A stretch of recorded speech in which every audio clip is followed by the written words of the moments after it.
In this video, we're going to talk about improper integrals. So let's switch up the limits of integration. Up until now, we have required two properties of definite integrals. The first one is that the domain of integration, the closed interval from a to b, is finite. The second requirement is that the range of the integrand is finite on this domain. Now let's see what happens if we allow the domain or range to be infinite. Let's consider the infinite region, unbounded on the right, that lies under the curve y equals e to the negative x over 2 in the first quadrant.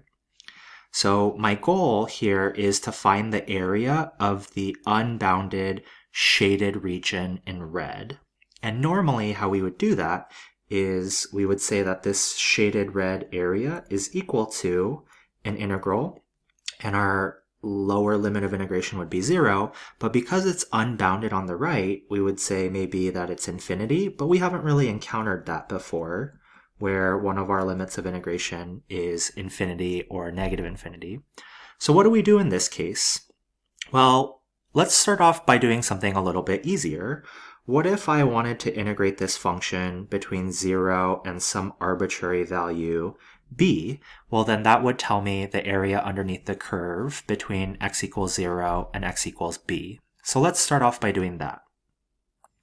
So I'm going to set up a definite integral from 0 to b of e to the power of negative x over 2 dx. And we're going to use u substitution by letting u equal negative x over 2. Then du is going to equal negative 1/2 dx. If I multiply both sides by negative 2 now, we get negative 2 times du is equal to dx.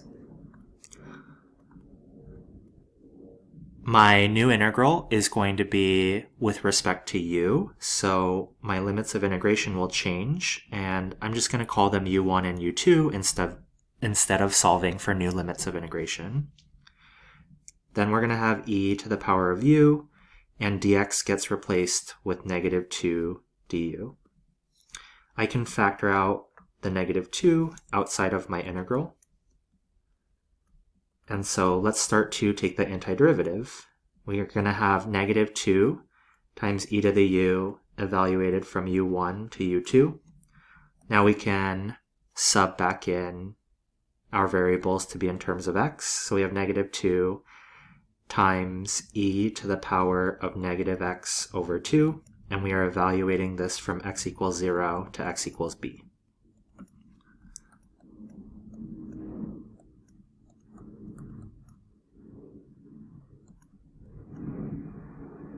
And negative 0 over 2 is just 0.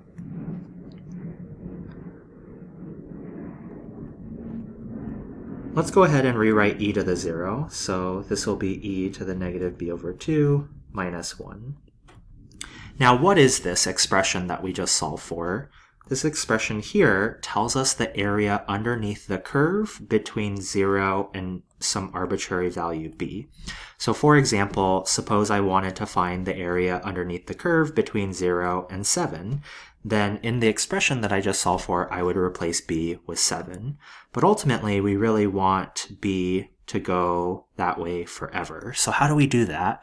Well, in Calculus 1, we did that by taking a limit. So that's what we're going to do here, is we're going to take the limit as b approaches infinity.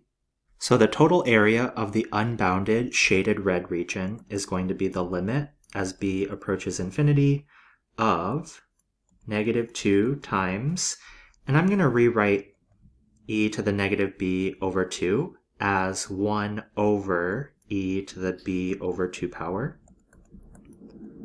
I think that just makes it a little bit easier to see. As b goes to infinity, this fraction here goes off to 0. And so this limit is going to end up equaling negative 2 times 0 minus 1, which is ultimately going to equal 2. That's our final answer. So even though our curve is unbounded on the right, the area underneath the curve happens to be a finite number, and that finite number is 2. Isn't that fascinating? Let's talk about the definition of an improper integral. Integrals with infinite limits of integration are called improper integrals of type 1. And this breaks up into three subcases. The first subcase says if f of x is continuous on the interval from a to infinity, then the improper integral from a to infinity of f of x dx is equal to the limit as b approaches infinity of the definite integral from a to b of f of x times dx. Here's, in case 2, a very similar scenario, but that now our lower limit of integration is going off to negative infinity. And then the last case that we have, case 3, is if f of x is continuous on the interval from negative infinity to infinity, or in other words, all real numbers, then the improper integral from negative infinity to infinity of f of x dx is equal to, we break up into two integrals at some x value c, where c is any real number. In each case, if the limit is finite, we say that the improper integral converges, and that the limit is the value of the improper integral. If the limit fails to exist, the improper integral diverges. Any of the integrals in the above definition can be interpreted as an area if f of x is greater than or equal to 0 on the interval of integration. If f of x is greater than or equal to 0 and the improper integral diverges, we say that the area under the curve is infinite. Example 1 says, evaluate the improper integral from 1 to infinity of the natural log of x over x squared dx. Let's go ahead and rewrite this as the limit as b approaches infinity of the integral from 1 to b, and I'm going to also bring up the denominator, so I can write this as the natural log of x times x to the negative 2 power dx.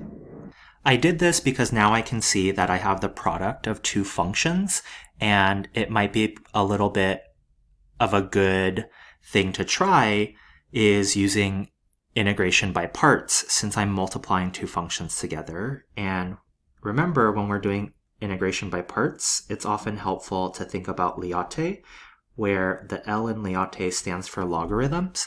So since we have a logarithm here, I'm going to let u equal the natural log of x. Du is going to equal 1 over x dx.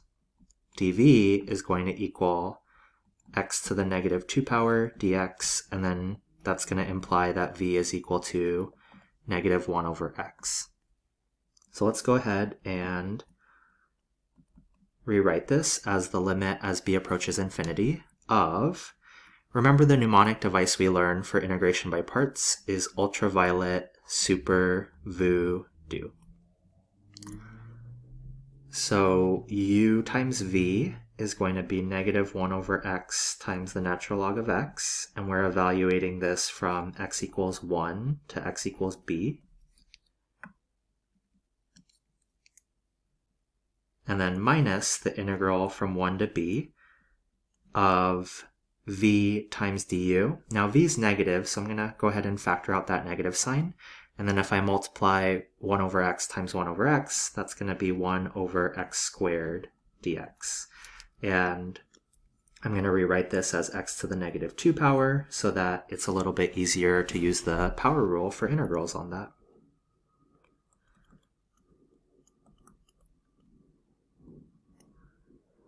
So now I have negative 1 over x times the natural log of x, and if I integrate x to the negative 2 power dx, that's going to give me minus 1 over x, and I'm evaluating this from x equals 1 to x equals b. So I'm going to go ahead and plug in my limits of integration now. So I've gone ahead and I've plugged in my limits of integration. The natural log of 1 is equal to 0. So let's clean this up a bit. We have the limit as b approaches infinity of negative natural log of b divided by b minus 1 over b. And then if I distribute this negative sign in, we're going to have plus 1. Now, if I start to take the limit, what happens is this fraction here is going to go off to 0. And then in my first fraction, I'm going to have an indeterminate form because it's going to be negative infinity over infinity. Now, if you are forgetting from Calculus 1, when you have this indeterminate form, we're able to use L'Hopital's rule. And I always have my students write a capital L, capital H for L'Hopital over the equal sign to indicate that we are using L'Hopital's rule. So this is equal to the limit as b approaches infinity of negative 1 over b over 1. So those are the derivatives of my numerator and my denominator. And then the limit of a constant, this constant here, so we're just going to add 1 there. What's going to happen to this thing is, as b goes to infinity, the numerator is going to go off to 0. So finally, we have that our answer is 1.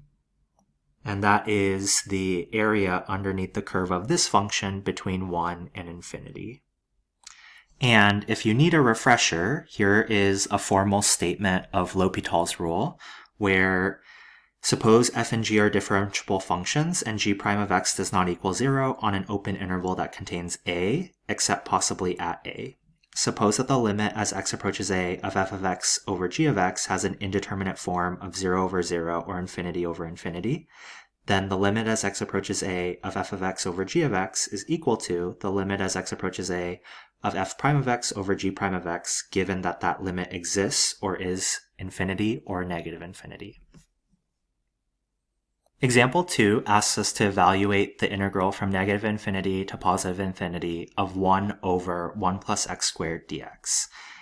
Now, because we have both of our limits of integration either being negative infinity or positive infinity, we want to break this up into two different integrals. And a really natural place, or a nice place to break this up, would be at 0.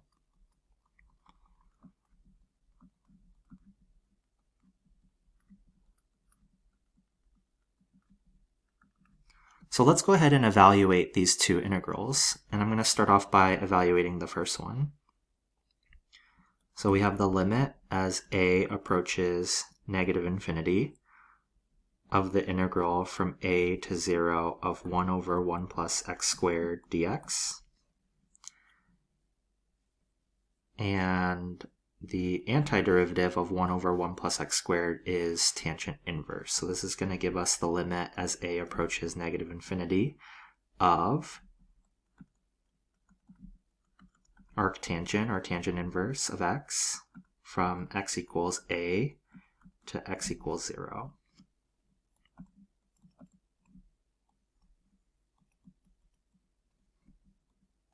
Now I'm going to go ahead and plug in my limits of integration.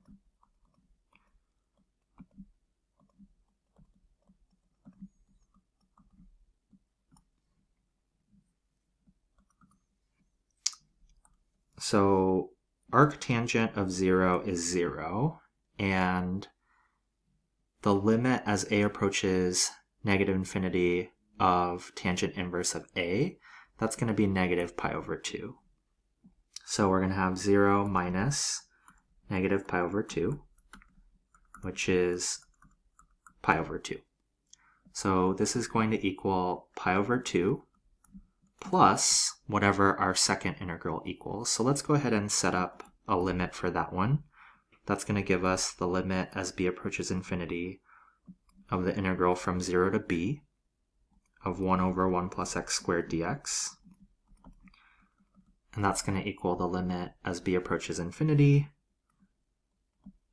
of tangent inverse of x evaluated from x equals 0 to x equals b.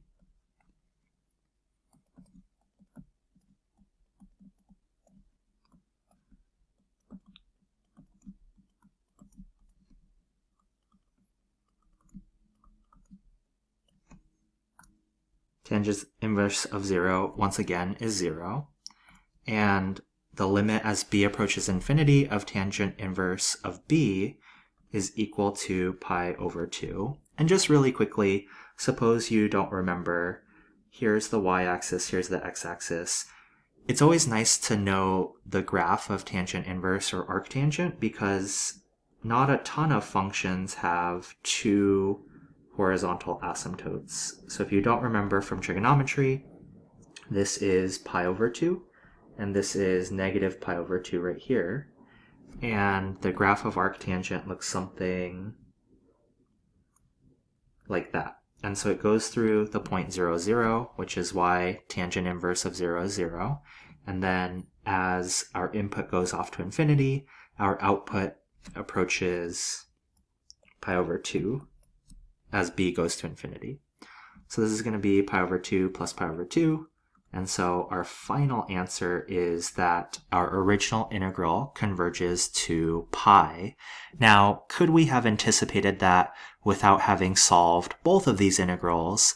Well, yes, because 1 over 1 plus x squared is an even function.